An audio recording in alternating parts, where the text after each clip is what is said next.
और अब सवाल यह है कि क्या देश की राजनीति बदल रही है? क्या विपक्ष को उखाड़ फेंकने वाली बीजेपी के लिए चुनौतियां खड़ी हो रही हैं? क्या राहुल गांधी की भारत जोड़ो यात्रा ने बिखरी और मुरझाई हुई कांग्रेस को खिला दिया है? ये तमाम सवाल इसलिए क्योंकि राहुल गांधी को लेकर कांग्रेस में एक नया जोश नजर आने लगा है। आने वाले तकरीबन 400 दिनों में देश में कुल 10 चुनाव होने हैं और राहुल के नए तेवर और कलेवर को लेकर कई तरह के कयास लगाए जा रहे हैं और राहुल गांधी को 2024 के लिए बड़ी चुनौती के तौर पर पेश करने की शुरुआत हो चुकी है।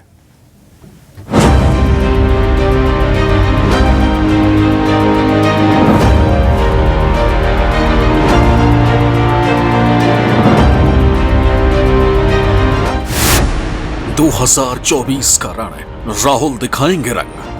बीजेपी की पॉलिसी हिंदुस्तान के युवाओं को, किसानों को, मजदूरों को डराने की पॉलिसी है।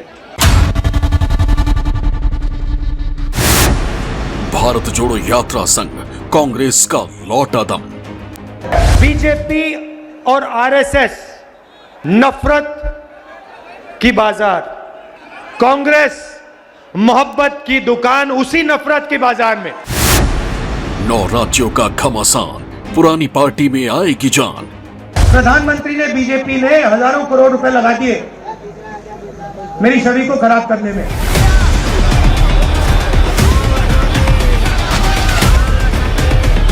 एक कहावत है कि अकेला चला था जाने में मंजिल मगर लोग जुड़ते गए और कारवां बनता गया।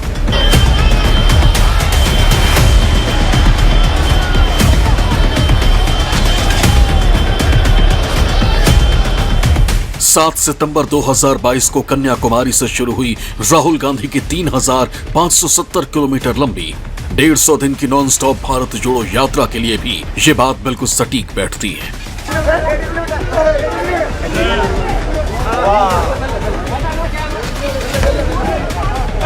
देश के 12 राज्यों और 2 केंद्र शासित प्रदेश को नापते हुए राहुल गांधी को लेकर चर्चा है कि 130 दिन की भारत जोड़ो यात्रा से राहुल गांधी की इमेज बदल गई है और राहुल गांधी की यह बड़ी यात्रा कांग्रेस की वतन वापसी करवाएगी। साथ ही राहुल गांधी विपक्ष का बड़ा चेहरा बनकर पीएम मोदी को टक्कर देंगे। और राहुल की बदली छवि की चर्चा इसलिए क्योंकि कांग्रेस के बड़े नेता शशि थरूर ने बयान दिया है कि भारत जोड़ो यात्रा ने राहुल गांधी की छवि को फिर से स्थापित करने में महत्वपूर्ण भूमिका निभाई है। विपक्ष उन्हें लंबे समय तक गैर गंभीर नहीं कह सकता है या उनका मजाक नहीं उड़ा सकता है। कोई भी डिनाई नहीं कर सकते कि जो ऊर्जा हम देख रहे हैं पब्लिक में और पार्टी के कार्यकर्ताओं में ये यात्रा के कारण, ये तो सारे देख सकते हैं। मैं तो केरल से देखा था, कन्याकुमारी से, कि सुबह सुबह 6 बजे उठ के लोग आ रहे हैं, हजारों लोग उनको देखने के लिए, संपर्क करने के लिए, उनको बच्चों को देने के लिए उनके हाथ में। ये सब तो हम पूरे देश में देखे हैं, केरला, कन्याकुमारी से कश्मीर तक। तो मेरे ख्याल में ये जो ऊर्जा आप देख रहे हैं इसकी तो एक कॉन्सिक्वेंस होगा है। संदेश क्या है? एकता। नहीं, मान लिया संदेश है भारतीय एकता, लेकिन एकता कैसे आएगी? अगर आपको नफरत को रुकाना है तो लोगों का मन को जरा सा आप कॉन्शियसनेस रेजिंग से बदलना है। शशि थरूर का इशारा 2024 लोकसभा चुनाव में कांग्रेस की एक छत्र वापसी का है। अब थरूर की राहुल प्रेडिक्शन भविष्यवाणी में कितनी सच्चाई है ये तो जनादेश तय करेगा, लेकिन राहुल को लेकर थरूर के इस विश्वास के पीछे की हकीकत है भारत जोड़ो यात्रा से सामने आ रही ये तस्वीरें।